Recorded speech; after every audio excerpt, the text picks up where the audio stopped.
entendida como el equilibrio entre la esfera personal y profesional del individuo, es la mejor herramienta que pueden tener las empresas, que al fin y al cabo están formadas por personas.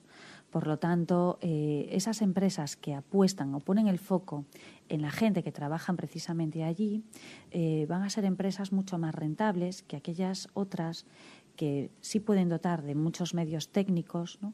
Pero si no facilitan al medio humano de las mejores opciones para que sean rentables en su trabajo, pues pueden dejar de ser tan competitivas como otras. Pensemos en países del norte de Europa, ¿no?, donde la conciliación no es una palabra nueva, ni siquiera ya la usan precisamente porque la utilizan, porque se enfocan en ese equilibrio personal y profesional del ser humano que trabaja en las organizaciones. Por lo tanto, a mí me gusta entender la conciliación no solamente como está entendida aquí en España, de dotar de una serie de medidas favorables para aquellas personas que tienen hijos, ¿no?, o para aquellas mujeres que necesiten atender su vida familiar, sino que la conciliación es un tema de todos. O sea, concilian todas las personas que quieren encontrar efectivamente ese equilibrio entre su esfera laboral y su esfera personal, porque ¿dónde está la línea que la separa realmente? Cuanto más equilibrado estás en un ámbito, más feliz te sientes en el otro y viceversa. Por lo tanto, en el momento en el que el empresario entienda que tener a personas productivas precede el que esas personas estén efectivamente bien en su trabajo y en su vida personal, ahí entraremos ya a hablar efectivamente de ser competitivas las empresas de España. Las ventajas son efectivamente muy numerosas y también muy concretas. Atracción de talento. Pensad en empresas que concilian y que apuestan por medidas de conciliación y que van lógicamente a atraer a ese talento externo que antes de optar por una empresa o por otra, pues van a premiar o intentar entrar en aquellas empresas que concilian. Por tanto, retención también del talento ya interno dentro de la empresa. Va a ser más difícil que se vayan grandes trabajadores de aquellas empresas donde están apostando y poniendo el foco en el ámbito personal de su equipo, de su gente. Además de esa atracción y retención del talento, la reducción del absentismo, y ya no solo absentismo presencial, es decir, hay muchas personas que no pueden ir a trabajar por momentos que viven de estrés, bajas laborales, etcétera, sino el llamado absentismo interior, el despido interior, esas personas que presencialmente están en las empresas trabajando, pero que mentalmente están en otra parte, ¿no? Pensad si efectivamente conocéis algunos trabajadores en vuestras empresas donde sí estén físicamente, pero no estén dándolo todo, no estén produciendo al 100%. Pues con medidas de conciliación, ese despido interior, ese absentismo, se puede lógicamente disminuir o incluso erradicar. Y después la reputación corporativa, ¿no? Esas empresas que tienen premios de mejor lugar para trabajar, ¿por qué lo tienen? No solo porque tengan efectivamente pues unos productos, unos servicios novedosos o porque paguen unos salarios importantes, sino porque se ocupan principalmente de las personas, ¿no? Y pensad en Google, en Mercadona, en esas empresas que nos suenan. Todas las empresas españolas tienen medidas de conciliación, pero no son conscientes de cuáles son y no las saben medir y no las saben utilizar en beneficio del empresario ni del propio trabajador. Muchas empresas tienen medidas de conciliación y no son conscientes, no las saben ni utilizar en su propio beneficio ni en el de los trabajadores tampoco, ¿no? Cuando hablo de medidas de conciliación me refiero a una batería de medidas que existen, como puede ser la flexibilidad horaria o incluso el teletrabajo, o también la formación que le pueden dar a las personas que trabajan en la empresa. Ese plan de carrera puede ser una medida de conciliación, todo lo que vaya por encima del convenio. Entonces, ¿qué me puede estar aportando una certificación?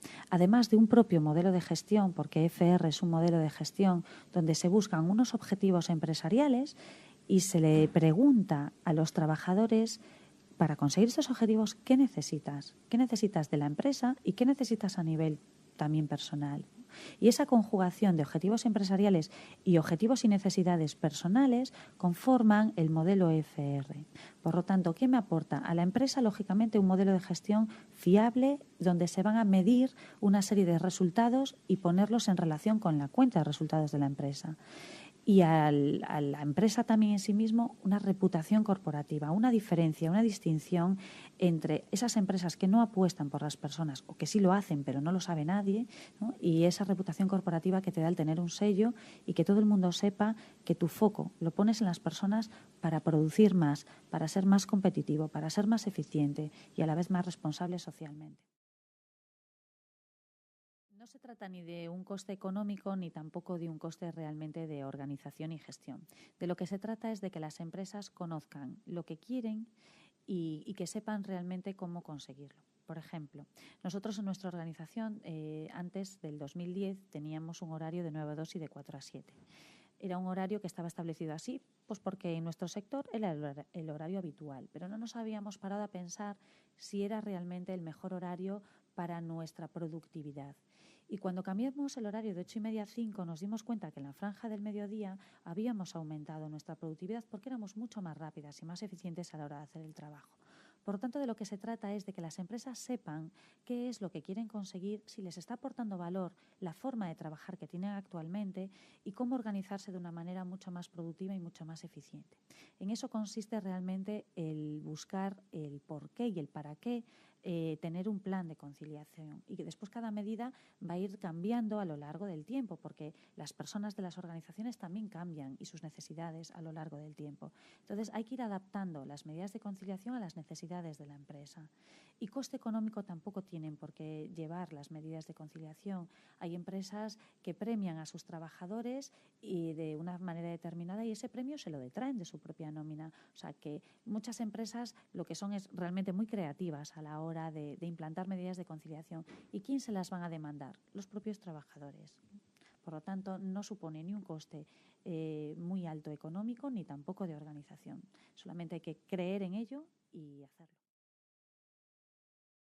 Todo lo que exige la ley tiene su parte buena y su parte mala. La parte buena es que efectivamente se tiene que abordar ese tema. Entonces, hablar de igualdad y hablar después, evidentemente, de conciliación, por lo menos se pone encima de la mesa. Aunque para qué se hace es donde ahí tenemos que poner un poco el foco.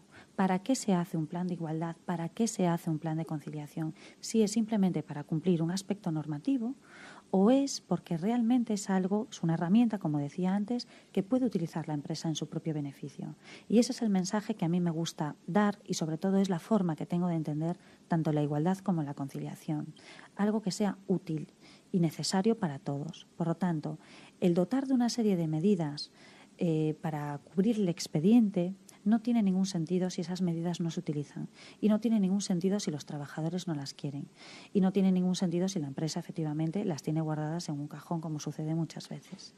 Antes de pararse a hacer un plan de igualdad o hablar de conciliación, vamos a saber qué queremos conseguir, quiénes forman esta empresa, ¿no? De qué estamos, o sea, qué estructura es la que tiene y cómo poder hablar de objetivos comunes y cómo poder comunicar objetivos comunes.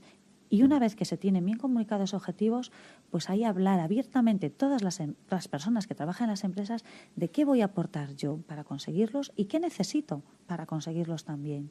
Por eso comentaba antes que las medidas cambian, que no todas las empresas tienen las mismas, ¿no? Y hablar de igualdad precisamente también se trata de eso, ya no solo de género, sino de que todas las personas que trabajan en una organización se sientan iguales a la hora de participar y a la hora de poder aportar.